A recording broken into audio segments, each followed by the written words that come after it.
زي خبركم تخاتلتنا مستا وترو أب الساعة قريبة ربع الحر قطري اترجم تحسوتات مدب ما أقريهم زلهم كابزي بمقص المبار نتسنبل نقدت مريم دعاريت زملكة مدبنا كنسعب لكم جازت أنيا سعر هابت ميكائيل أبتوبوتا تراخيبو زدالو مدب السعبي كون نمول مكتلة ناب أدلاويا مريم دعاريت حتى كابتن عبيتي هايمانتو بعرات حزبي كتما كررن كابيانيا حجم بقر نقدت مريم دعاريت انتاي كم زمسلن بخمي كم صنبلن نابت بوتا وسيدنا كنلا ليكم هنا سناي قعزو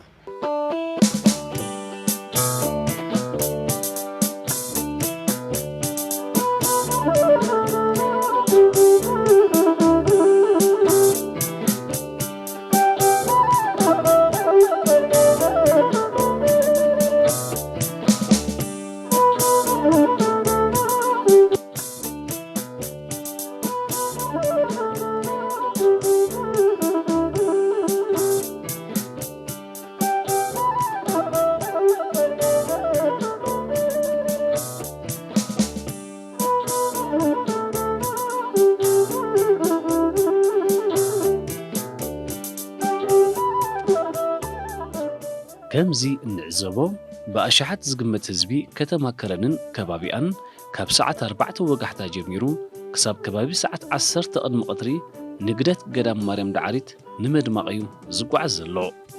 زعلت زيا عمت مملاتا بلوعل مدلاوات كتصبيات صنحة معلت فقرن سلامنيا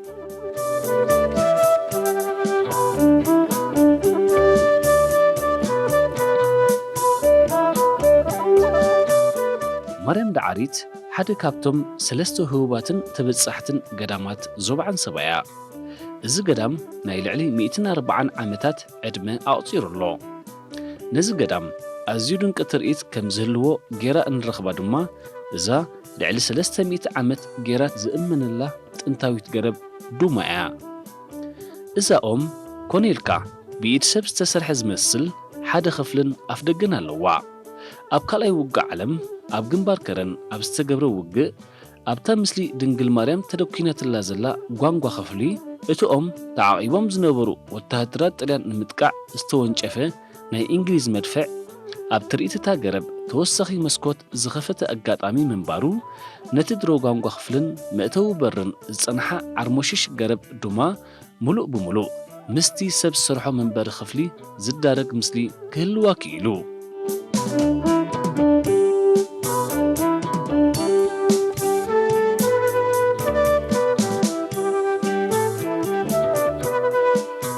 أب مودة دما إذا قوانقوا خفلي نايزا قرب تمثاليت دنقل مريم زعق أولو كفل خينو كقلقل جميرو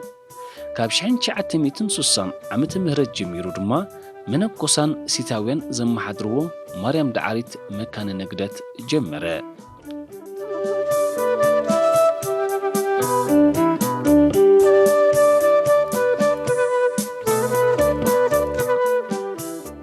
كابزز تتقص عمت جميرو دما إذا بأزيلو معقرات أتكلتن جزفت عليت أقوامن زوق أبت قدام ناي بزحات كابرحوقن قربان زبصحو نقاديان أقل وقت سحب جمرت منفساو ملكع نايزا قدام زيادة نعزز زمصالو قنا أبت وان تتسألمات ناي وقه موت تبهيلو أبت كبابز فلت كالاي كوينات عالميو كابزز تبهالي حما وان ندحر دما مريم دعاريت مأكل سحبت أقلاف نقاديان كوينا مأد سلامن فقرن حونتن حدنتن زتفلاليو بهيراتن امنتاتن هاجرنا كتساسي صنيحان اللان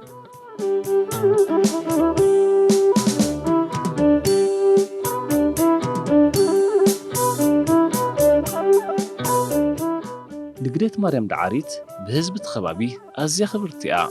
زعلت بزي فلالاي هايمانوت دارقا كلهم بهيرات إرترا بحد تأكيبهم زتنبلوا كبرتي ناي سلامن فقرن معلت مخانا يزنقر اللع نقدت مريم دعاريت ترنافيتن حقافيتن كل أبال حبرة سب اتخبار وقت كون زخ ألوا مسرتاو مقنياتات دمالو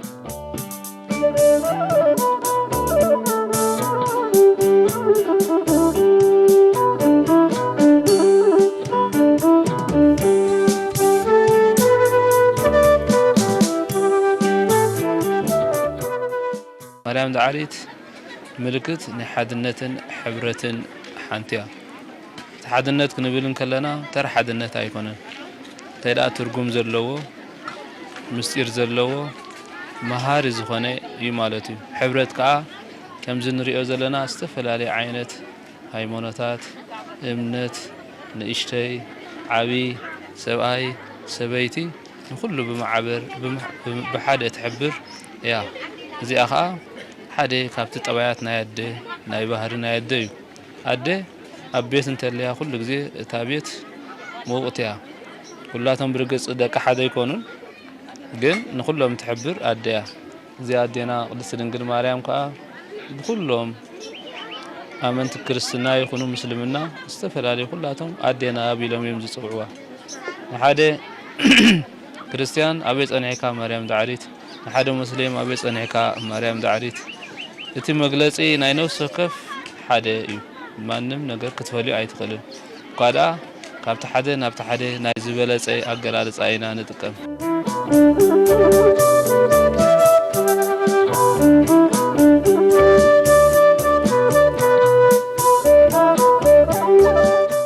ከምዚ ኣቐዲሙ ዝተጠቕሰ እዛ ፍልይቲ ዕለት እዚኣ መዓልቲ ሓድነትን ፍቕርን ሰላምን እያ ይኹን እምበር እዚ ክቡር ባህሊ ሓድሕድ ምክብባርን ምትሕቑቓፍን ካብቶም ቀዳሞት ወለዲ ዝተወርሰ ክቡር ሓድጊ ምዃኑ እዩ ዝዝንቶ اسمي عثمان محمد حامد عبد الله داري رباط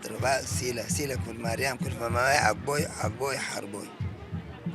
تولد كل ما قال ربيت قبري أبزي هجرنا أبزي دوبا عن سبع كرم سنة بالقدم مجماري كابس انت كبا بحقوي كاب أبوي دي فلي علامة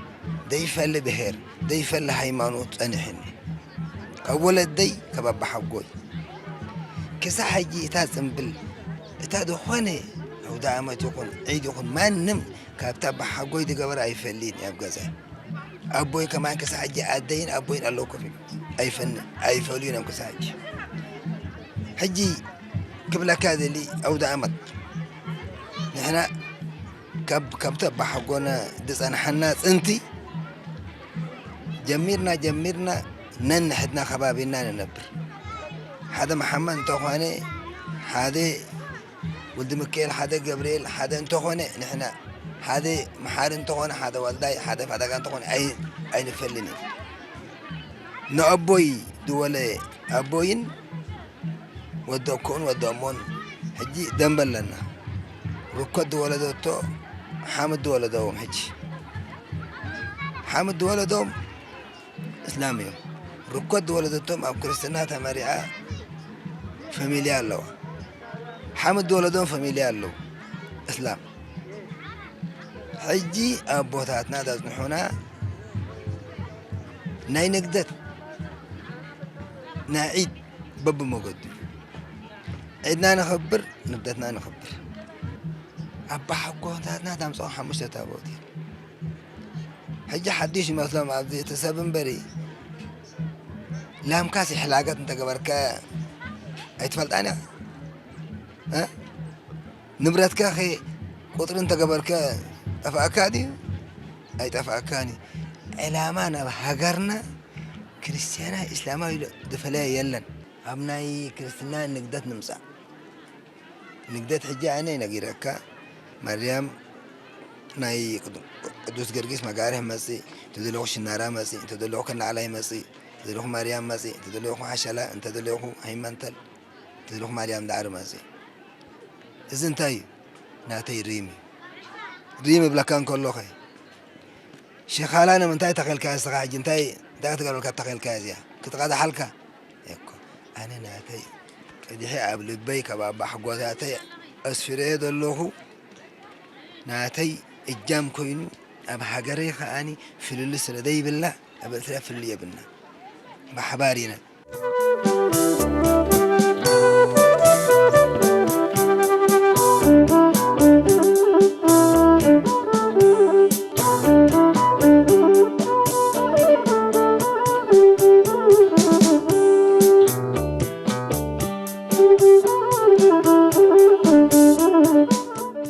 زي بهلنا قدم ومريم نعاري ينغنغدنا انت كمحارب لو نيرو مريم نحنا خنقد مريم دعاري نحنا خنقد نستخدم محارنا بالنيرو مسيم من كلوسي نسوم كنقدو ساخاني محرتن سلام كتب لما انا بخميا اجي لما كخبرات خدنا بين اجي سخا ولاد تبيت ولاد بيتك ولاد تولد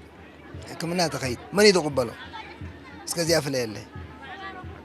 حكيم من يتحكيم محمدي ولا ولدنكيل ولا جبريل كلهم حريم كون خيلي دكتور خاني قال سيد انت خونا خي وي مريم تكون وين جبريل جبريل ايوه كما يخونا تقبله تود محمد كم يقال تقبلاته ود من مصر هي بس قافيه سدخونه هي بس قافيه تخونه سبيت اجي تحرس قال انت بل ومريم تدل او فانت ده حزوه ومريم محرنياته فتاريخها من مخونو شعوت الزارق الله نفت حقوف اب حقوف من يدما صدلو تولد رب دهبوي زري ما يخونو تفطيرو أسمع غيرو أدم كون نساء أديو تولدن كله عيترياني هذا الله يولدن كله مريم ديا جبريل ديا ولدن كيل دي محمد دي علي دي عثمان من يقبلوا له عيترياني تولد حقهم حسبهم أساريهم حقوق كن كيلو يقبل زي هياب كن دايب على ندفلته حجيت يومنا قدمنا أفلت أمد نقدوا زيا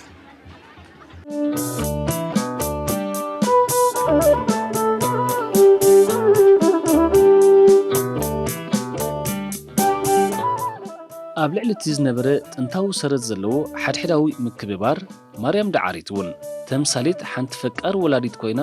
ንሓድነትን ፍቕርን ናይቲ ሕብረተሰብ ክትናብዮን ክትሕብሕቦን ጸኒሓን ኣላን ከምኡ ስለ ዝኾነ ድማ እዩ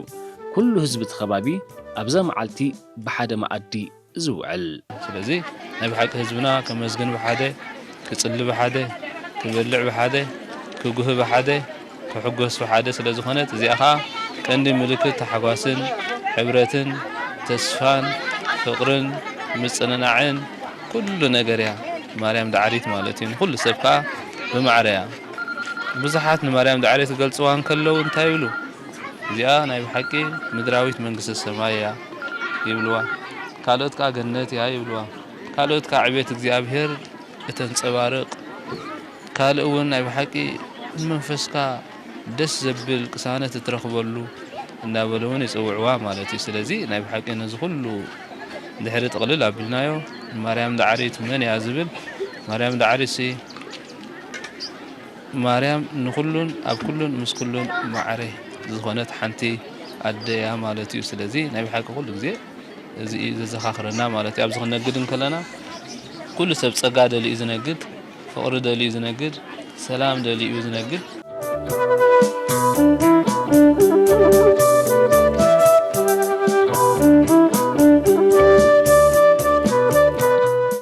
ከምዚ ዝተባህለ ማርያም ዳዓሪት ፍቕራ ንኹሉ እያ ትልግስ ስለዚ ድማ ትርጉም ማርያም ዳዓሪትን ንግደታን ኣብ ነበርቲ እቲ ከባቢ ልዑል ኣገዳስነት ኣለዎ ብዛዕባ እዚ ዝያዳ ሓበሬታ ንምርካብ ድማ ርእይቶ ነጋድያን ኣዴታት ክንሰምዕ ኣድላዪ ኮይኑ ረኺብና ኣሎና ሳራ ነጋሲ ይበሃል ኣደይ እሸረ ማለት እዩ ሳራ ነጋሲ መብራህቱ ይበሃል ሕጂ ኣብዚ ቦታ ብዙሕ ግዜ ዳርጋ 10 ዓመት ገለ ይኸውን ክመላለስ ጀሚረ ቀጻል ማለት እዩ ጽቡቕ ማለት ቀዳም ኣብዚ ዝውዕል ኣነ ተሓጒሰይ ወላ ዝኾነ ሽግር ይኹን ዝኾነ ነገራት ኣብ ስምዓን ኣብ ህይወተይሲ በቃ ካብዚያ ትዊላ ብጀምስ መውጻኹስ ሓጎስ ሰሚዐ ዓጊበ ዝወፅእ ማለት እዩ ከምዚ ረሲኑ ዝነበረ ሓዊ ረሲኑ ዝነበረ ከምዚ ማይ ዝገበርካሉ ከምኡ ኮይኑ ይስማዓኒ ህይወተይ ተሓጒሰይ ዝኸይድ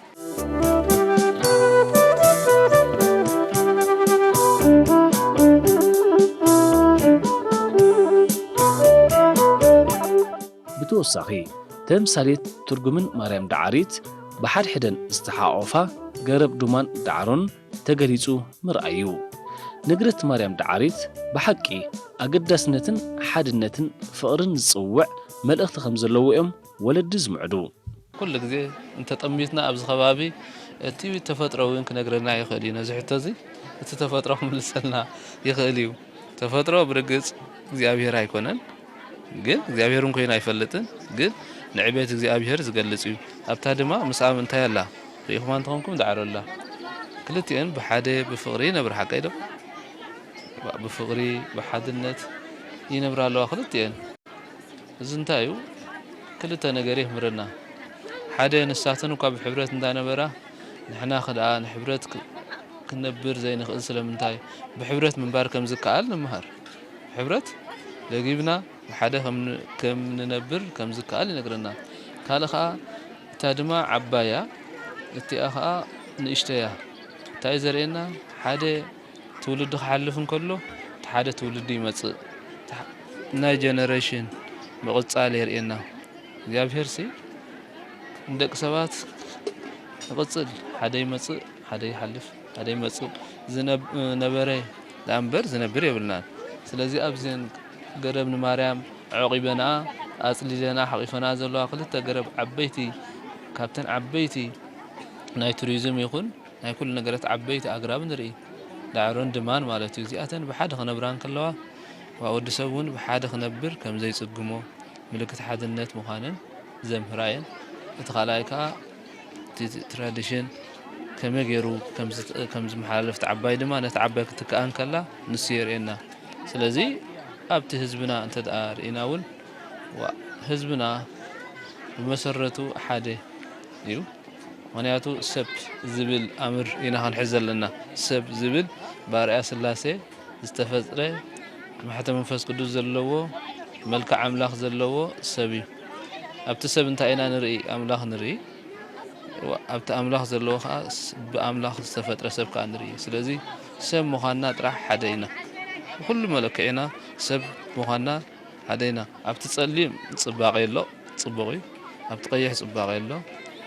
ከምኡ ከዓ ኣብቲ ነናህና ዘለና እምነት እውን ነናህና ጽባቐን ክብርን ዕቤትን ኣለና ስለዚ እዚ ዘዛርብ ኣይኮነን እንታይ ዳ ኩልና ብሓደ ዕላማ ብሓደ መንፈስ ብሓደ ስጉምቲ ኩሉ እንጓዓዝ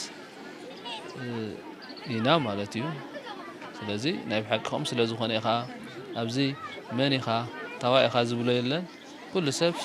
ነናቱ መምፅእን ተራን ኣለዎ እቲ ሓደ ግን ንሕብረት ኣሚኑ ንፍቕሪ ኣሚኑ ዝመጽእ እዩ ነፍሲ ወከፍ ሰብ ከዓ ቀደም ብፍላይ እንተሪእናዮ ኣብዚ ጓይላ ሙሉእ ለይቲ ይሓድሩ ከም ዝነበሩ እዚ ከዓ እንታይ እዩ ናይ ብሓቂ እቲ ንሓድነቶም ዘደልድል ንፍቕሮም ዘደልድል ምዃኑ ክንምሃር ንኽእል ማለት እዩ ኣብዚ ከባቢ ኩሉ መስለም ይኹን ክርስቲያን ይኹን ኩሉ ማርያም ዳዓሪት ክትቅረብ እንከላ ኩሉ እዩ ዝቕረብ እቲ ዝደርፍ ደርፊ ይቕርብ እቲ ዝነግድ ንግደቱ ይቕርብ እቲ መብፅዓ ዘለዎ መብፅዑ ይቕርብ እቲ ናይ ብሓቂ ገዛ ርእሱ ዝቕርቡን ይመጽእ ማለት እዩ ስለዚ ከምዚ ኢልና ኩሉና ክንሪኦ ከለና እዚ ካብ ተፈጥሮ እውን እቲ ተፈጥሮ እውን ናይ ብሓቂ ከመይ ዓይነት ምዃኑ እውን እሱ ክገልጸልና ከረዳእና ዝኽእል እዩ ማለት እዩ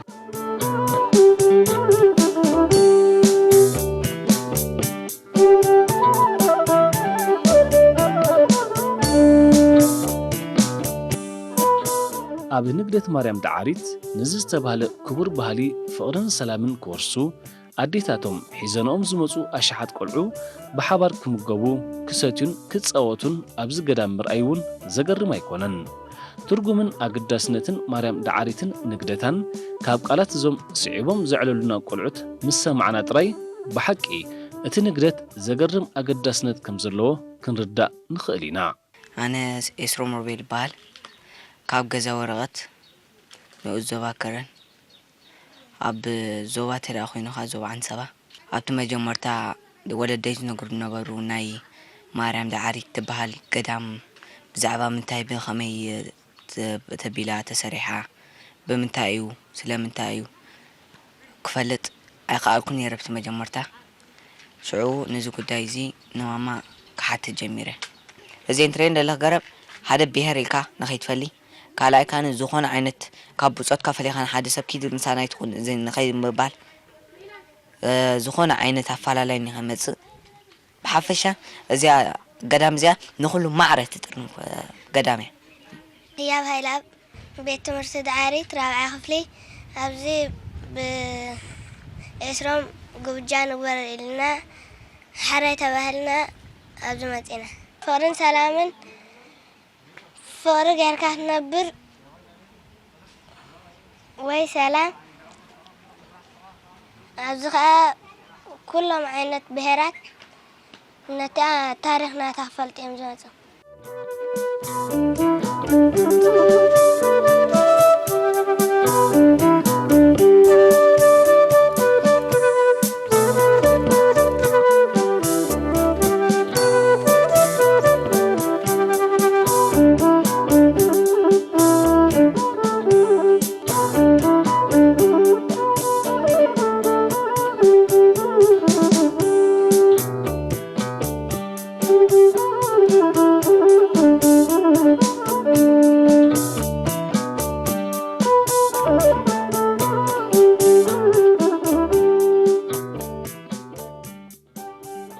ኣብዚ ጉዳይ መንእስያት ብዝያዳ ተረከብቲ ሃገሮም ምዃኖም ተረዲኦም ኣብ ምዕቃቡ ብዝለዓለ ክዋስኡ ከም ዝግባእውን ተወሳኺ መዘኻኸሪ ቀሪቡሎ ከምታ ኣቐደመ ዝበልኮ ዓብዪ ማዕዳ ይዝህብ እምበር ፈጻሚ ይኮነን ኣብ ልዕሊ መንእሰዩ 18 ዓመት እንደገይሩ መሰሉን ግቡኡን ዝፈለጠ ይብል ሕጊ መንግስቲ ኸ ሓቂ እዩ ኣነ ክዛረብ ኣብፅሐ ክብል ክዛረብ ይኽእል ወላዲት ኮይነ ወላድኹም ክብል ይኽእል እዩ እዚ ግን እኹል ኣይኮነን ኣነ ንመንእሰይ ሕጂ ዝብል መንእሰይ እንታይ ክብሎ ደሊ ወደይ ጓለይ ኩሉ ከምቲ ቅድሚ ሕጂ ዝነበረ መንእሰይ ተጨቆይኑ ብሃገር ተገዲሱ ናጽነት ኣምጽኡ ናጽነት ኣጨቢጥና ደሎ ሕጂ እውን ንሓለዋ ሃገሩ ንሓለዋ ህዝቡ ሓድነት ህዝቡ ከምጽእ ዝኽእል መንእሰይ ሓይል ኣለዎ ፍልጠት ኣለዎ ትምህርት ኣለዎ ክእለት ኣለዎ ክገብር ዝኽእል ክሓድግ ዝኽእል ሕጂ መንእሰይ እዚ ድመጽእ ደሎ ዘተኣታትወና ደሎ ኣብ ሃገርና እታ ሰላምና እታ ጻዕርና እታ ሓቅና ንኸዘናብል ድመጽእ ደሎ ብየማን ብጸጋም ዝቀላቀል ንኽስዕር እተኾይኑ መንእሰይና ሃይማኖቱን ጽንዓቱን ናይ ሃገሩን ናይ ህዝቡን ክሕዝ ኣለዎ ኣደ ዘይብሉ ዘኽታሚ ሃገር ዘይብሉ ኸንታይ ተጓሒፉ ማለት እዩ ኣብ ካልእ ኣህጉር ከድና ንሕና ገንዘብ ካብ ናይ ኤርትራ ዝበዝሕ ሒዝና ንኤርትራ እንድሕር ዘይሓዝና እንታይ ክገብረና ጠፊእና ኢና ሓንቲ ክንገብር ኣይንኽእልን ኢና ቅርሺ ሒዝካ ነቕፋ ናብ ሃገርካ ክትህሉ ከለኻ ኩርዓት ኣለካ ሓበን ኣለካ ዝወደቐ ተልዕል ዝነቐፀ ተጠልል ወፊርካ ተኣቱ ክሳትካ ቐኒዕካ እዚ ኩሉ ዝዓረበ መንእሰይ ካብ ሓደ ገዛ 5 ሰብ ዝተሰውኡ ኣለውና ኣብ ዳግማይን ኣብ ቀዳማይን ጠሚኡ ከሎ ጠሚኡ ከሎ ጠሚኣ ከላ ጠሚያ ከላ ዝተሰውኡ ደቅናን ኣሕዋትናን እንድሕር ደይ ንዝክር ኮይና ናይ ሕጂ ጥራሕ ኣበይ ክንበፅሕ ኢልና ኢና ንጎይ ዘለና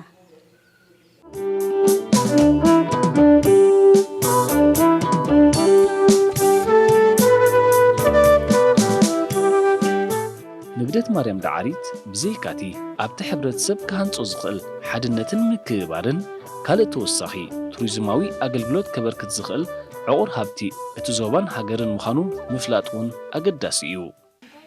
ዝኾነ በጻሓይ ኣብ ከረን መጽኡ ንማርያም ዳዓሪት ከይረኣያ ወይ ድማ ምስኣ ከይተራኸበ ዝኸይድ የለን ብእምነት ክኸውን ይኽእል ብጽባቐ ናይ ቱሪዝም ክኸውን ይኽእል ምክንያቱ ኣዝዩ ቱሪዝማዊ ስሕበት ዘለዋ እያ እቲ ዱማን ባዕሉ ዓቢ ቅርሲ ጥራሕ ዘይኮነስ መለለይ ናይ ዞባ ዓንሰባ እዩ ብዱባይ ኢና ንፍለጥ ዋላ እውን ብዕድሚኡ እንተዳሪእኻ በቲ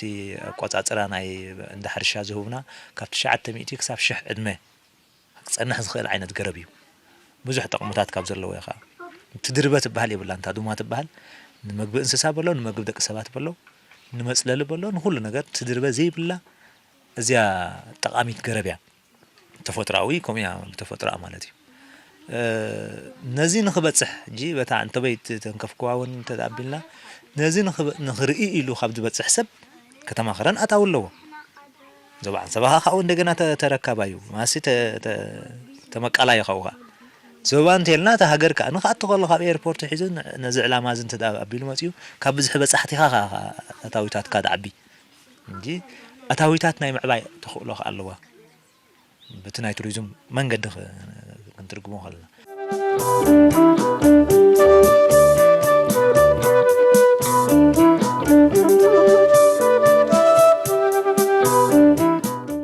ስለዚ ባህሊ ህዝቢ ኤርትራ ኣዝዩ ፍሉይን ስልጡንን ሰረት ኣለዎ ከምኡ ስለ ዝኾነ ድማ ኣብ ምዕቃቡን ምሕያሉን ክዋሳእ ዘለዎ ብዝያዳ እቲ ተረካቢ ወለዶ ዝኾነ መንእሰይ እዩ ከምኡ ክንዲ ዝኾነ ድማ ብኣጋጣሚ ንግደት ማርያም ዳዓሪት ነጋድያን ንመንእስያት ዝምልከት ከም ዝስዕብ ለብዋ ኣለዎም መንእሰይ ኩሉ ምዃኑ ፍሉጥ እንድዩ መንእሰይ ኩሉ ኢኻ ዝፅበዮ ተስፋ ናይ ኩሉ ኢኻ ስለዚህ መጀመሪያ ተስፋ ክገብር ኣለዎ ተስፋ ዘይብሉ መንእሰይ ንኩሉ ኣይጠቅምን እዩ ስለዚህ መጀመሪያ ተስፋ ምስ ገበረ እቲ ተስፋ ከዓ ባዕሉ ይመርሖ ማለት እዩ ስለዚህ እቲ መንእሰይ ናይ ኣቡኡ ወይ ናይ ወለዱ ጀነሬሽን ክወርስ ተደኣ ኮይኑ ኣዴታት እንታይ ንሪአና ኣለና ነፍሲ ወከፍ ኣዴ ወዳ ሒዛ ብኢዳ ሒዛ ተታትዮ ንርኢ ኣለና እንታይ ማለት እዩ ወለድና ከምዚ ገይሮም እዮም የምፅና ነይሮም እሞ ንሕና ከዓ ከምዚ ገርና ነምፃካ ኣለና ንስኻ እውን ፅባሕ ከምዚ ግበር ማለት እዩ ኩሎም እዚኦም ቆልዑ ኣዴታቶም ሒዘንኦም መፅአን እንታይ ማለት እዩ ሓደ መልእኽቲ የመሓላልፋሎም ኣለዋ ማለት እዩ እዚ ዘሎ ሓደ ማሕበራዊ ሓድነት ወይ ማሕበራዊ ሕብረት ተዕቀብ ተደኣ ኮይኑ ሓደ ሰብ ብባህሪኡ ኣብ ሕብረት ክኣምን ኣለዎ ካልእ ኣብ ሰብኣውነት ክኣምን ኣለዎ ሓደ እውን ኣብ ፍትሒ ክኣምን ኣለዎ ካልእ እውን ኣብ ፍቕሪ ክኣምን ኣለዎ ስለዚ ኣብዚ እንድሕር ደኣ ገይሩ ብሓደ ንኽነብር ኣይፀግመን እዩ ምክንያቱ ብሓደ ንኸይንነብር ዘፀግመና እንታይ እዩ ብሓደ ንኸይንነብር ዘፀግመና ኩሉ ግዜ እንታይ እንድሕር ደኣ ኢልና ሓድነት ተዘየልዩ ሕብረት ተደኣ ዘየልዩ እዚ እዩ ዘፀግመና ማለት እዩ ስለዚ እቲ ሕብረትና ከዓ መንነትና ዘይኮነስ መግለፂ መንነትና እዩ ማለት እዩ ስለዚ መንእሰይ ኣብ ሓድነት ክኣምን ኣለዎ ምእንቲ ሕብረት ከዓ ክሰርሕ ኣለዎ ኣሚንካ ጥራይ ሓስቕ ምባል ኣይጠቅምን እዩ ነቲ ዝኣመንካሉ ዕላማ ክሰርሕ ኣለካ ማለት እዩ ምስ ስራሕካ ኢኻ ትዕወት ናይ ሃይማኖት ኣይንፈልጥ ኣነ ሓዲስ ዓይነት ድማሃትኮ የለን ድነበረ ሸኻላ እዩ ኣነ ክሳዕ ዘለኹ ሕጂ ደቀይ ምሳይ እዩ ደቀይ ምሳይ ይድግፍዎ እዚኣ ንእስቲ ዋዲ ይኹን ጓል ይኹን በዓል ቤተ እዩ በዓል ቤተይ ክሳዕ ሕጂ እታ ዓባይ ኣደይ ትገብሮ ካብ ቀደማ ይገደፈት ንሕና ኸ ብሳላ ኣምላኽ ሳላ ሃገርና ምስትና የኣምላኽ ሳላ ሃገርና ከዓኒ እታ ዕላማ ሃገርና ድፈትዋ ከዚያ ዕላማ እታ ናይ ቅድም እያ ሃገርና ድመርሓ ሃገርና ድፈትዋ ሓደ ሕልኣገት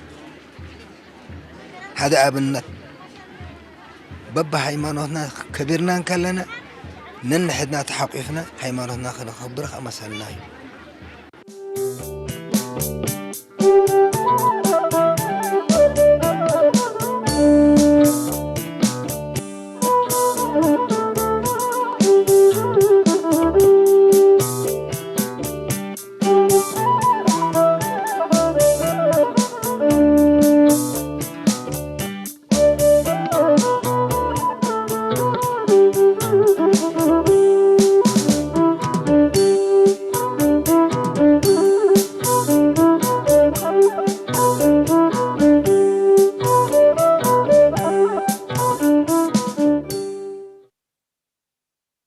كبرات تخاتلتي مدبات مأجر كم زخت عزبوت صنحكم إذن قدرت زي